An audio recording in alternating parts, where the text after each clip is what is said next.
Alors, bonjour à tous. Aujourd'hui, nous recevons une spécialiste des arbres. Bonjour. Bonjour. Alors, on va vous poser des questions. Quel est, quel est le plus vieil arbre du monde? Alors, c'est pas très facile de répondre déjà à cette question parce que peut-être qu'on l'a pas trouvé, tout simplement. Après, on a trouvé des arbres très vieux. Par exemple, on a trouvé des pins aux États-Unis, dans les Rocheuses, dans les montagnes, qui ont plus de 5800 ans. Alors, c'est pas mal déjà. Et puis, on a trouvé aussi des arbres dont on pense qu'ils sont sur Terre, au moins la partie souterraine, leur souche, depuis 80 000 ans. Et ça, c'est une forêt de peupliers, également aux États-Unis, qui, en fait, ce qu'on appelle une forêt clonale. C'est un peu compliqué, c'est-à-dire que c'est des arbres qui se ressemblent tous comme des jumeaux et qui poussent tous de la même souche et des mêmes racines. Donc c'est un seul individu, finalement, qui aurait 80 000 ans. D'accord. Et quelle est la différence entre un bisarbre et un arbre remarquable comme on en retrouve en forêt de Tronçais? Alors, un remarquable peut être aussi un bisarbre, c'est-à-dire qu'il peut être un peu tordu, il peut avoir une particularité qui fait qu'on le trouve bizarre. Donc, pour moi, un bisarbre, c'est un arbre devant lequel on fait waouh, il est bizarre celui-là, qu'est-ce qui lui est arrivé? Donc, il peut avoir effectivement une forme particulière, il peut avoir des feuilles particulières, enfin, etc. Donc, parfois, un arbre remarquable, c'est-à-dire un arbre ancien, énorme, peut être aussi un arbre bizarre. D'accord. Je vous laisse avec mes camarades. Merci. Je vais vous poser quelques questions. Mhm. Alors, est-ce qu'il y a des critères scientifiques pour intégrer la catégorie des bisarbres? Alors, en fait, non. Hein. Un bisarbre, c'est un arbre bizarre qui se distingue d'un arbre normal. Par contre, sa bizarrerie, sa bizarbrerie, on pourrait dire, derrière elle, il y a de la science. C'est-à-dire, on peut expliquer cette bizarrerie, sa forme bizarre, par la science. Donc, on va regarder comment il s'est construit, son développement, est-ce qu'il a répondu à un facteur de l'environnement, le vent, la lumière, etc. Donc, il y a toujours de la science derrière un bisarbre. Comment parvenez-vous à expliquer scientifiquement les bizarbreries des arbres que vous identifiez? Alors, souvent, je vais m'interroger sur, je vais essayer de me mettre dans la peau de cet arbre et je vais essayer de comprendre, ce qu'il a subi et comment il a répondu à ce qu'il a subi. Donc qu'est-ce qu'il a perçu? L'information, la contrainte qu'il a subie, par exemple le vent, et je vais, étudier comment il répond et comment sa réponse, c'est souvent une réponse de croissance. Donc la perception et la réponse, en fait, je vais, m'intéresser à ce qu'on appelle la sensibilité de l'arbre. Être sensible, ça ne veut pas dire, pleurer devant un bon film, hein, un film triste, ça veut dire, percevoir des informations et y répondre de manière adaptée. Et c'est ce que fait un bisarbre. Est-ce que les bizarreries des arbres peuvent se transmettre? Est-ce qu'un chêne bizarbre donne des glands de chêne bizarbre? Alors ça dépend de la bizarrerie ou de la bizarbrerie, puisqu'on a inventé ce mot. Si cette bizarrerie, elle est inscrite dans son patrimoine génétique, dans ses chromosomes, alors oui, le chêne va la transmettre à ses petits, donc aux embryons qui se trouvent dans ses fruits. Mais par contre, si c'est une bizarbrerie qui est une réponse à l'environnement, à la lumière, à la sécheresse, etc., eh bien là, non, sa descendance n'héritera pas de cette bizarbrerie. Et très souvent, quand même, c'est le cas. C'est-à-dire c'est plus des bizarreries liées à l'environnement qu'au patrimoine génétique. D'accord, merci. Vous nous accompagnez dans le cadre du projet Wiki Academy. Comment l'enrichissement d'un article de cette encyclopédie peut-elle permettre de comprendre les mécanismes et les processus de construction dans l'information scientifique? Alors, je trouve que c'est un projet merveilleux parce qu'effectivement, il y a un écrit à produire. Et produire des écrits, ça fait partie du travail du scientifique. Le chercheur, c'est pas seulement celui qui fait des expériences dans son laboratoire, hein. C'est quelqu'un qui réfléchit, qui fait des hypothèses, qui monte éventuellement des expériences pour confirmer cette hypothèse ou au contraire ne pas la confirmer, et ensuite qui doit rendre compte de son travail à ses collègues. Et pour ça, il doit écrire. Et nous, scientifiques, on écrit des articles scientifiques. Et donc, vous, à votre niveau, vous allez effectivement avoir ce travail d'écriture, c'est-à-dire qui nécessite de la recherche bibliographique. Vous allez regarder, lire ce qui s'est déjà dit sur le sujet, retrouver de nouvelles idées, synthétiser ces idées, en faire toute une analyse et donc écrire avec les bons mots, le bon jargon, parce que dans la science, il y a aussi pas mal de jargon, ou bien il faut l'expliquer. Hein. Mais voilà, donc je trouve que c'est un bel exercice de diffusion, l'écrit. Il y a l'oral, ce qu'on est en train de faire en ce moment, c'est de la diffusion par l'oral, mais la diffusion par l'écrit, ça reste, et c'est important ces articles, oui. À quand remonte votre intérêt pour les plantes? Alors, je dirais que ça remonte loin. Et à peu près, j'avais votre âge, là, tout le groupe. À cette époque-là, il n'y avait pas Internet. Hein, donc, on regardait la télé. Et à la télé, il y avait une émission qui s'appelait L'Aventure des plantes. L'Aventure des plantes, c'était fait par Jean-Marie Pelt. Voilà. Donc, c'est ces documentaires là, sur les plantes qui me fascinaient. J'avais 12-13 ans à l'époque. Donc, je pense que ça remonte à ça.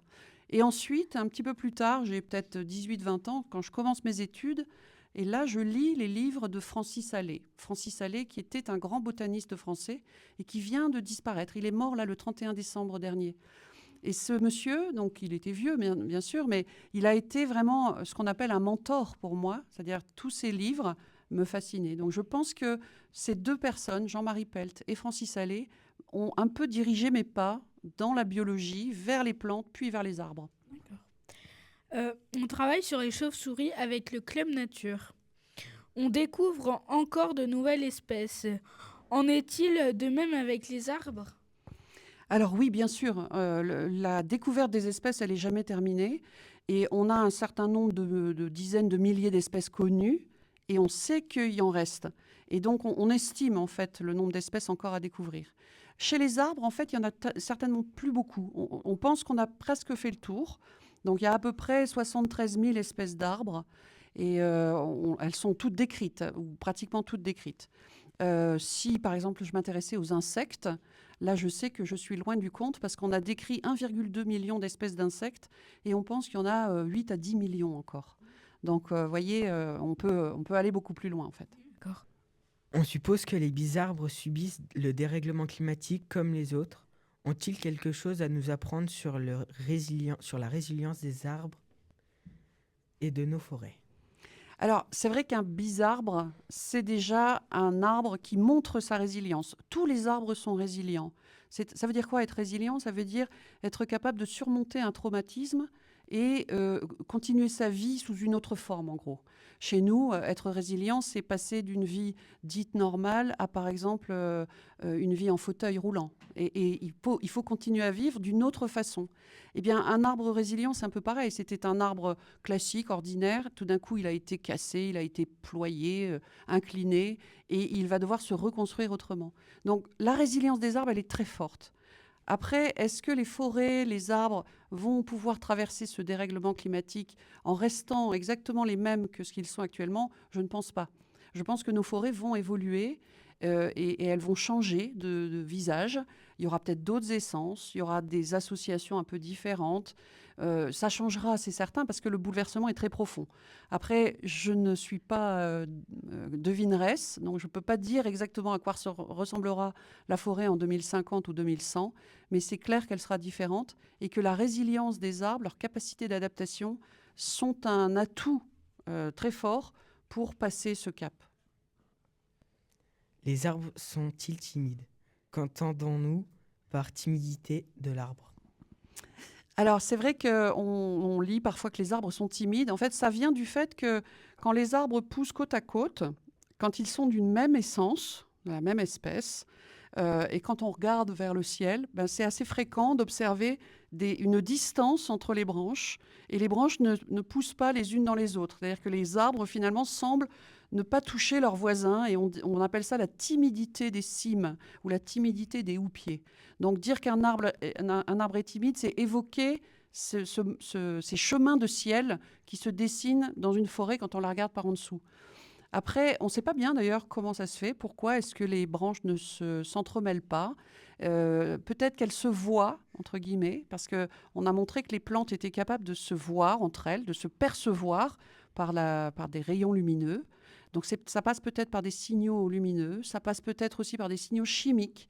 parce que les feuilles produisent des substances dans l'air qui sont peut-être perçues par les feuilles voisines et ça modifie la croissance des branches. Donc voilà, on ne sait pas tout à fait. C'est peut-être aussi tout simplement des signaux mécaniques, c'est-à-dire des branches, lorsqu'elles se touchent en hiver, les branches sont agitées par le vent, elles se touchent et elles s'abîment. Donc effectivement, les bourgeons qui sont au bout des branches ne peuvent plus pousser vers l'arbre d'à côté. Voilà.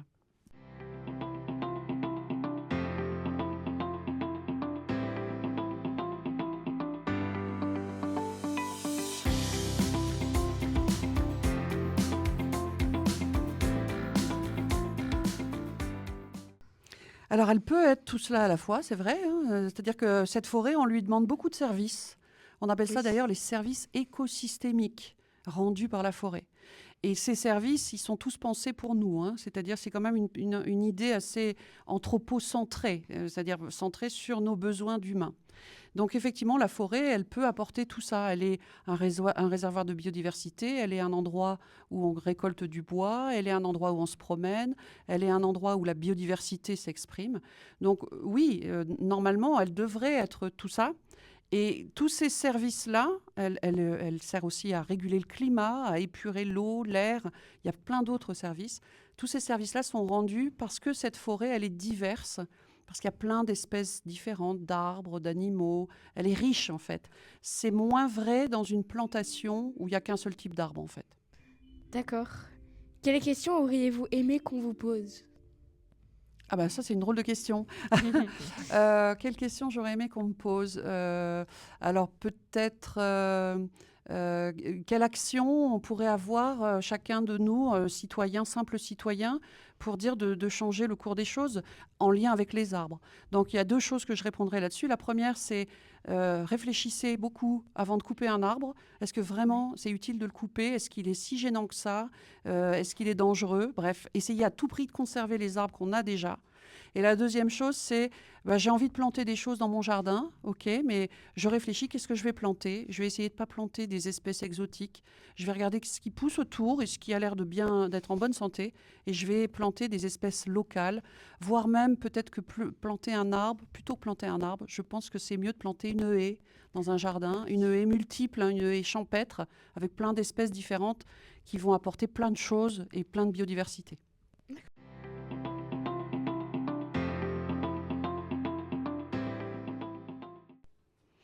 Alors, pas du tout. C'est vrai que, et pourtant c'est le même objet au départ, un arbre c'est un arbre, mais la définition du botaniste, elle n'est pas tout à fait la même que la définition du forestier, simplement parce que comment dire, le botaniste et le forestier ne voient pas l'arbre sous le même angle. Le botaniste, pour lui, l'arbre c'est d'abord une plante qui a des particularités, qui contient du bois, qui s'élève très haut, à plus de 7 mètres de haut, qui n'a qu'une seule tige dominante, le tronc, et qui vit longtemps. Voilà, ça c'est la définition de l'arbre pour un botaniste. Pour un forestier, si j'ose dire, l'arbre c'est d'abord un fût, c'est d'abord le tronc en fait. Pourquoi? Parce que lui, son but, c'est de produire du bois. Alors, c'est pas le seul but quand même, hein. Produire du bois bien sûr, et en même temps aussi, c'est un membre d'une communauté, l'arbre. C'est-à-dire que le forestier, comme son nom l'indique, il s'occupe d'une forêt. Donc il va être intéressé par le bois, donc par le tronc. C'est ça qu'il va d'abord mettre en valeur. Mais il va être aussi intéressé par les relations que les arbres entretiennent entre eux pour pouvoir gérer sa forêt correctement. Par exemple, il sait que dans sa forêt, si les arbres sont trop serrés, ils sont en compétition pour la lumière. Et donc, il va, au moment où les arbres commencent à pousser, il va couper un certain nombre de jeunes arbres en gardant que quelques-uns pour leur laisser la place de grandir et de s'étoffer. Donc lui, il fait des sacrifices, le forestier. Il enlève certains arbres pour pouvoir amener beaucoup de lumière sur quelques-uns et pour avoir de beaux sujets. Parce que toujours, son but, c'est quand même d'avoir de beaux troncs. Qu'est-ce qu'une forêt pour vous? À quoi ressemblerait votre forêt idéale? Alors, une forêt, c'est vrai que comment la définir? La forêt, c'est d'abord une communauté d'arbres, d'arbustes, de plantes, mais également d'animaux qui habitent cette forêt. Donc la forêt, c'est un écosystème, hein, c'est-à-dire une maison avec ses habitants. Et la forêt idéale, pour moi, c'est une forêt qui peut s'auto-gérer et faire face à toutes les contraintes climatiques qu'elle subit en ce moment. Et pour cela, le mieux, c'est la forêt la plus diverse possible. C'est-à-dire celle dans laquelle on a différentes espèces et non pas une ou deux, comme beaucoup dans nos forêts gérées pour faire du bois, en fait. Donc, ma forêt idéale, pour moi, c'est la forêt dans laquelle j'ai plusieurs essences, j'ai un cortège d'essences avec des arbres qui vivent ensemble et qui font que cette forêt, elle sera plus résiliente. Ça veut dire qu'elle encaisse mieux les chocs, les canicules, les sécheresses, s'il y a plusieurs espèces d'arbres. Ça a été montré scientifiquement. Donc ma forêt idéale, voilà, elle est diverse. Est-on capable de chiffrer le nombre d'espèces d'arbres et le nombre d'arbres? Alors, le nombre d'espèces d'arbres, c'est le nombre d'essences que nous avons déjà décrits, et ce depuis plusieurs siècles. On commence à nommer les plantes à partir du 15e, 16e siècle, avec des noms latins, etc. C'est Linné le premier qui nomme les arbres avec le vrai nom scientifique qu'on utilise toujours actuellement, donc il y a plus de 300 ans. On a un certain nombre d'espèces qu'on a déjà décrites, à peu près 65 000 espèces, et on estime en fait le nombre d'espèces d'arbres à 73 000. Donc on est presque au bout, on a presque tout décrit. Ensuite, le nombre d'arbres, c'est-à-dire le nombre d'individus poussant sur Terre, ça c'est plus compliqué encore, parce qu'il faut aller sur le terrain. Est-ce qu'il faut? La question est plutôt, faut-il aller sur le terrain et les compter un par un, 1, 2, 3, 4, 5? Ça va être énorme. Et donc, le nombre d'arbres sur Terre a été estimé à l'aide de photos satellites. Donc, c'est des photos faites par les satellites qui regardent la Terre et les endroits boisés. On zoome sur ces photos, on fait des petits carrés de 1 km sur 1 km et on va compter là le nombre de têtes d'arbres qu'on voit. Et ensuite, on fait une approximation sur la photo. D'accord ? Et on a estimé le nombre d'arbres sur la planète à 3000 milliards d'arbres. 3000 milliards, en comparaison, nous, les hommes, nous sommes 8,5 milliards. Donc il y a beaucoup plus d'arbres, il y a à peu près un peu plus de 400 arbres par homme. Ça paraît beaucoup, on peut se dire, ah bah, formidable, il y a beaucoup d'arbres sur la planète. En fait, on sait aussi, par des données du passé, qu'on a vraisemblablement perdu la moitié des forêts depuis le Moyen-Âge à peu près. Donc on peut se réjouir des 3000 milliards d'arbres, mais on peut se dire, bah, il y en a eu beaucoup plus avant. Quelle est la différence entre un bisarbre et un arbre remarquable, comme on en retrouve en forêt de Tronçais?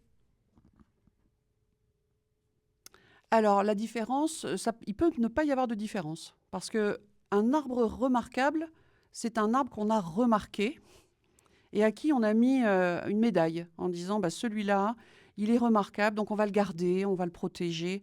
Et souvent, pourquoi est-ce qu'on l'a jugé remarquable? Alors, soit parce qu'il est parfait, au contraire, il a une forme parfaite. Par exemple, en forêt de Tronçais, on aura le chêne Stébling qui est tout à fait parfait. Ou bien, au contraire, on l'aura remarqué parce qu'il est bisarbre, parce qu'il est tordu, parce qu'il a été taillé d'une certaine façon, parce qu'il sort complètement de l'ordinaire. Donc, parfois, un arbre remarquable est un bisarbre, parfois, c'est un arbre, au contraire, parfaitement normé.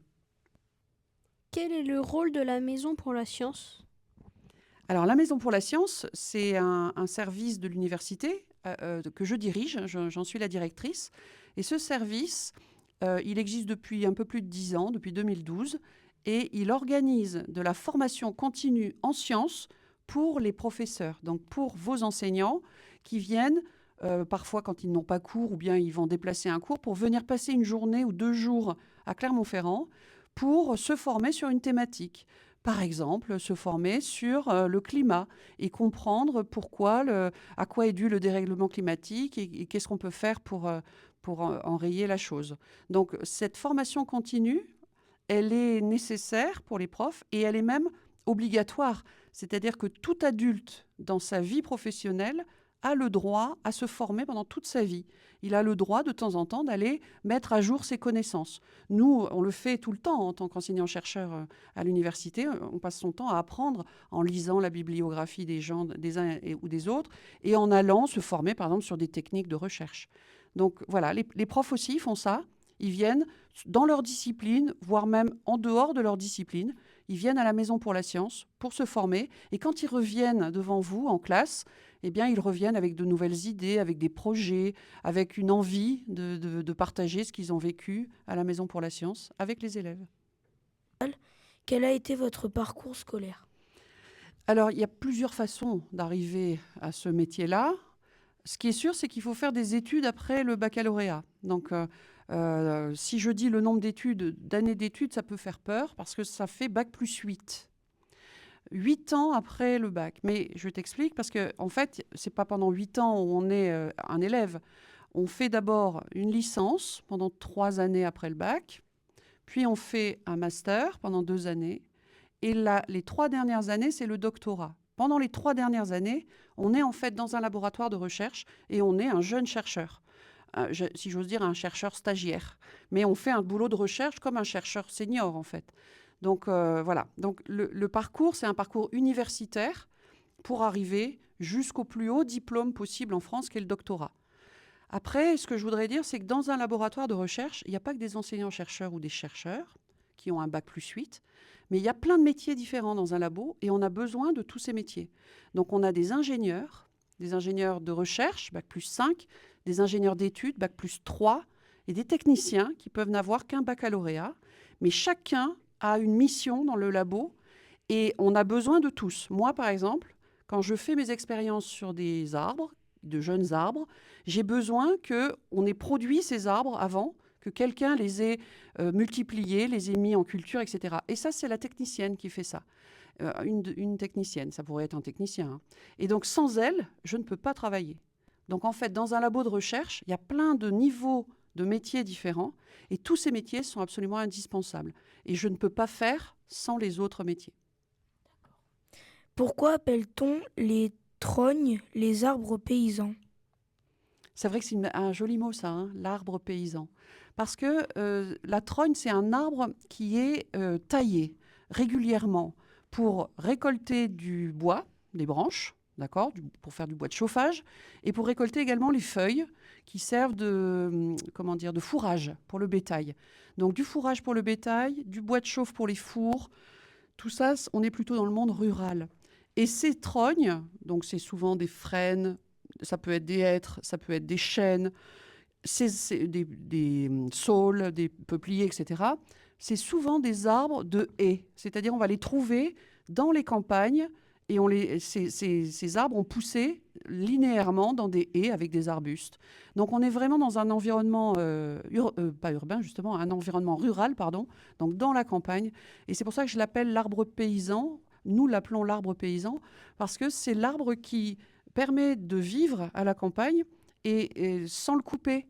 C'est un arbre, on ne tue pas la poule aux œufs d'or. Ça veut dire qu'une poule qui pondrait des œufs en or, si on la tue pour aller voir ce qu'elle a dans le ventre, c'est fini, on a perdu la source de la richesse.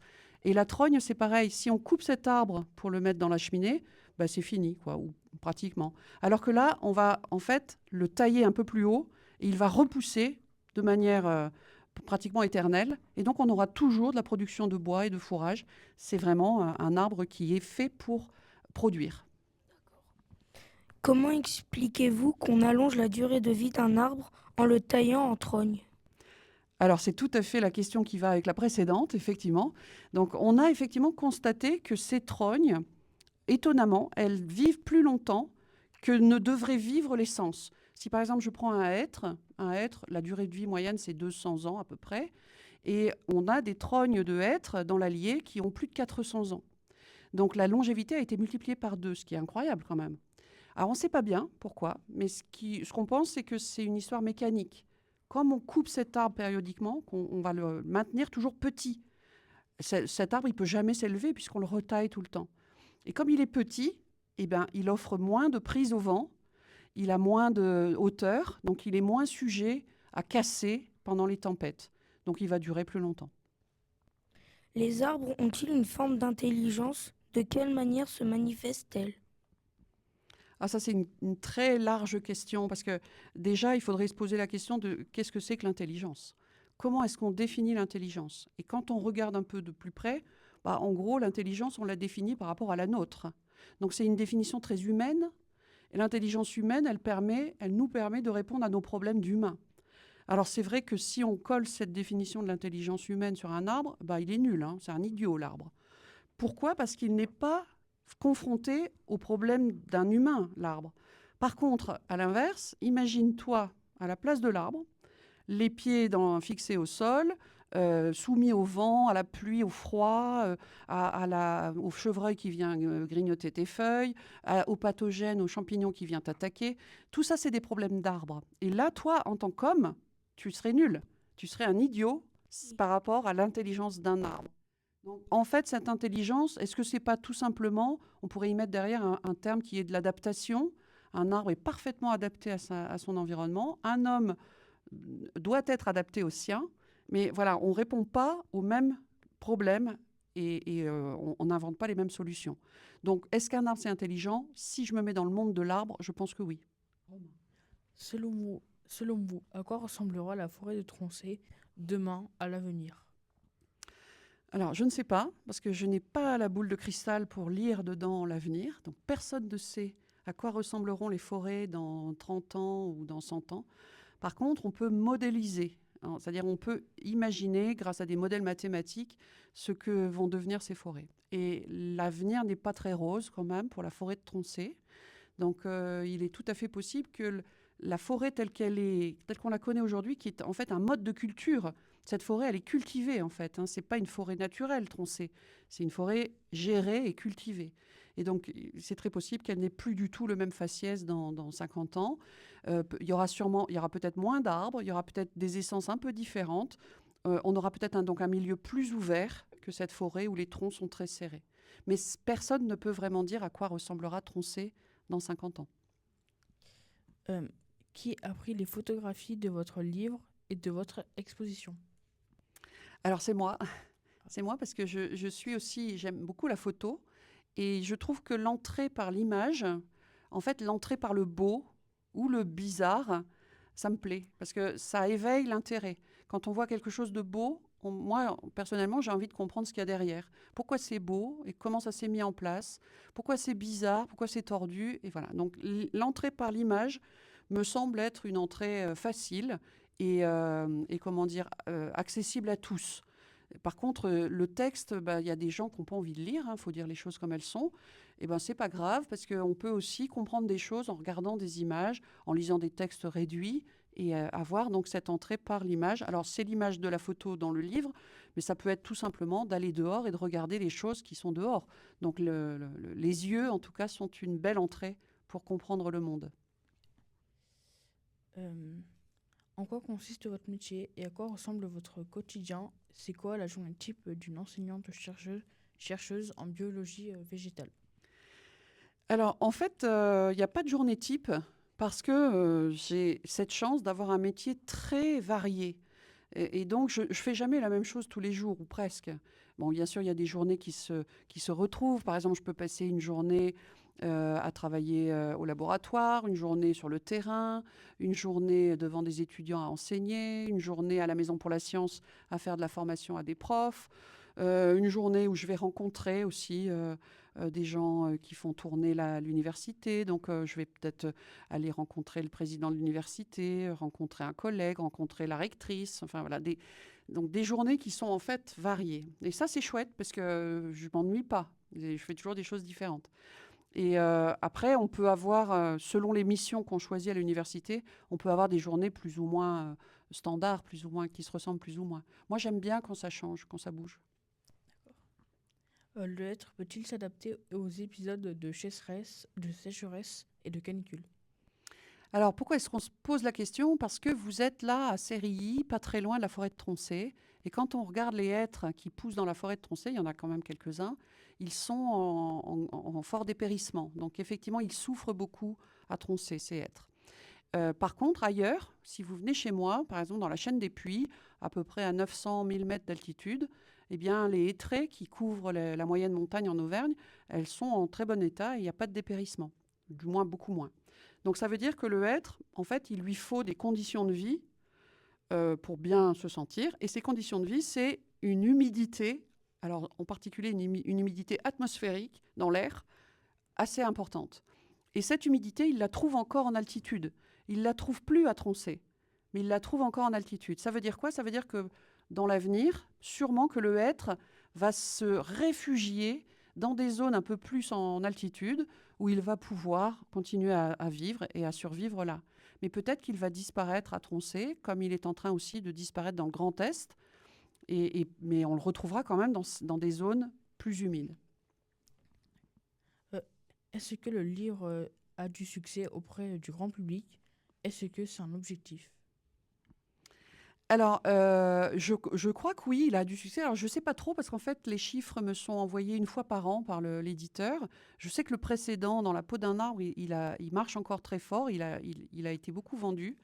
C'est pas un objectif qu'il soit beaucoup vendu pour que j'ai beaucoup d'argent. Pourquoi? Parce que j'ai quand même un salaire à côté. Enfin, je veux dire, je vis très bien avec mon salaire. Donc, les droits d'auteur, ok, je les prends parce qu'on me les donne, hein, mais c'est pas le but. Mon but, c'est vraiment qu'il soit lu. Et pour être lu, bien sûr, il faut l'acheter ou pas. On n'est pas obligé d'acheter un livre, hein. On peut aller à sa médiathèque, sa bibliothèque locale, et dire moi, je veux lire le livre de Catherine Laine, dans la peau d'un arbre, où vous avez dit bizarre. Et donc, la médiathèque, son rôle, c'est d'acheter le livre. Donc, il va être acheté une fois et il va être mis à la médiathèque. Il pourra être lu par tout le monde. Et c'est vraiment ça, le but, c'est qu'il soit lu, en fait.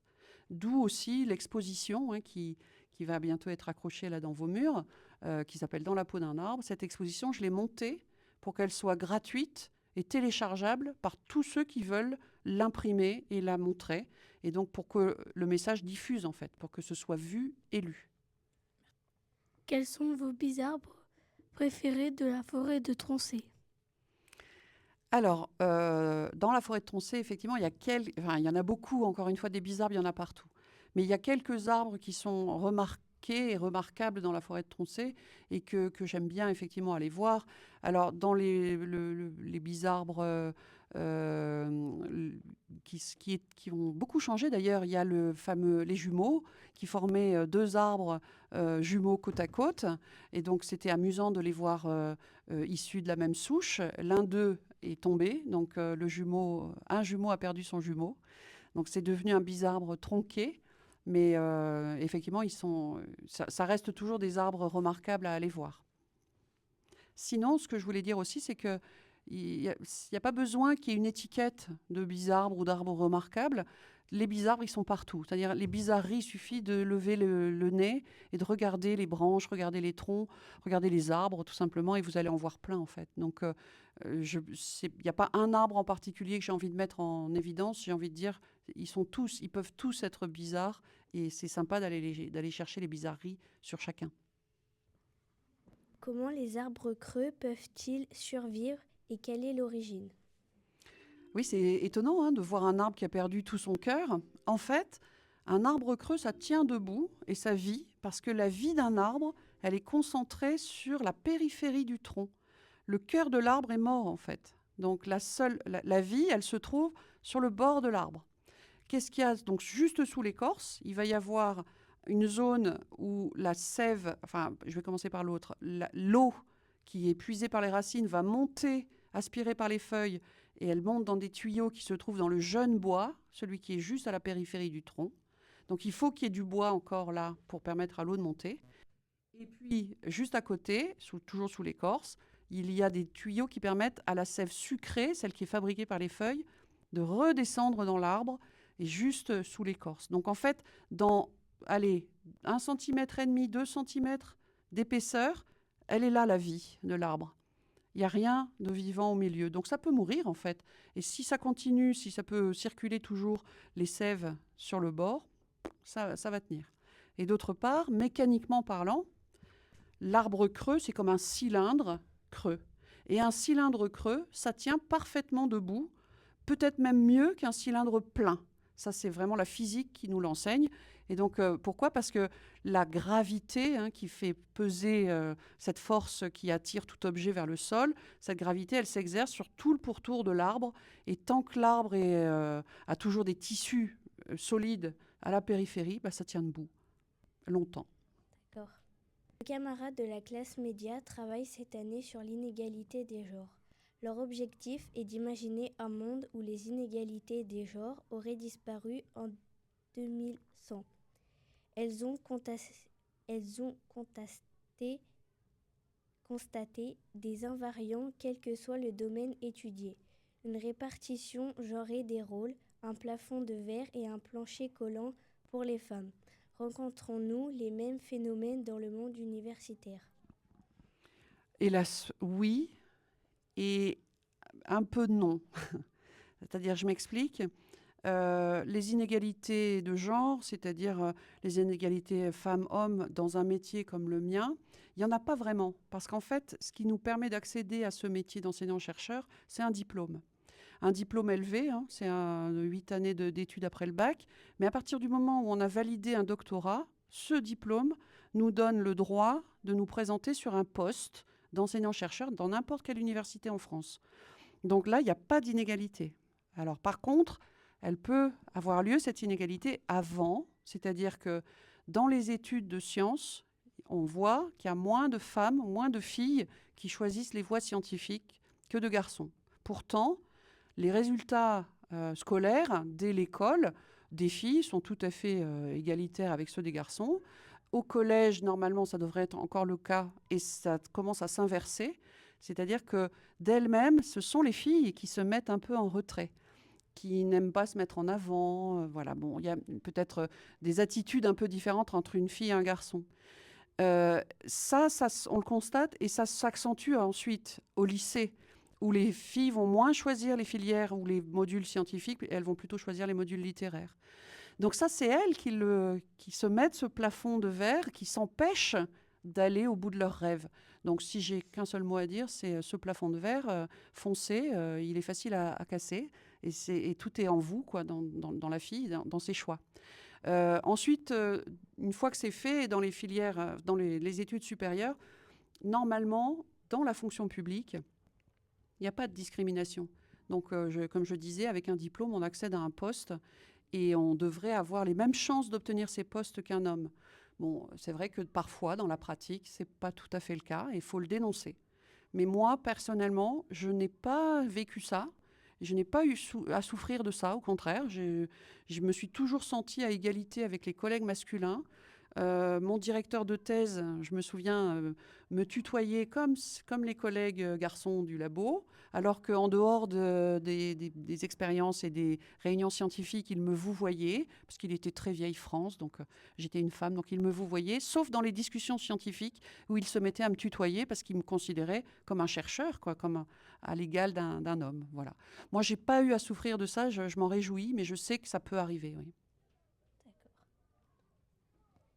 Existe-t-il des inégalités des genres dans le monde de la biologie végétale? Comment peut-on les dépasser? Alors, dans ce que je disais juste avant, il y a, dans les disciplines scientifiques, il y a des disciplines où la discrimination est plus forte. Par exemple, en informatique, en maths, c'est très fort. Il y a très peu de filles et très peu de femmes. En physique, c'est aussi fort, c'est-à-dire il n'y a pas beaucoup non plus de femmes. Et en biologie, c'est peut-être là où c'est à peu près le plus équilibré, du moins au début des études. On a autant de filles que de garçons. Dans mes étudiants, j'ai à peu près autant de filles que de garçons. Par contre, plus on monte dans les diplômes, et moins il y a de femmes, encore une fois, parce qu'il y a toujours ce plafond de verre qui les empêche de se dire moi aussi, je suis capable, je vais avoir ce diplôme-là et j'irai jusqu'au bout. Donc dans la biologie, ça peut effectivement arriver, et on voit dans les chiffres qu'il y a moins de femmes. Et ensuite, même s'il y a autant de femmes dans un labo que d'hommes, on voit dans les fonctions, dans les missions qui sont prises par les gens. Par exemple, les directions de laboratoire, c'est rarement des femmes. Parce que c'est un poste vraiment très haut où on a sous sa responsabilité 150 personnes. Ça peut faire peur et il n'y a pas beaucoup de femmes qui acceptent ce genre de mission. Ça doit changer. On doit effectivement aller de l'avant. Et alors, une des solutions, ce que je pense, et c'est ce qu'on fait dans mon labo, une des solutions, c'est de partager les missions, partager la direction. Nous, on n'a pas un directeur de labo ou une directrice, on a une équipe dirigeante. Et dans cette équipe dirigeante, il y a 2 hommes et 2 femmes. Et donc là, la parité est parfaite, et là, ça marche.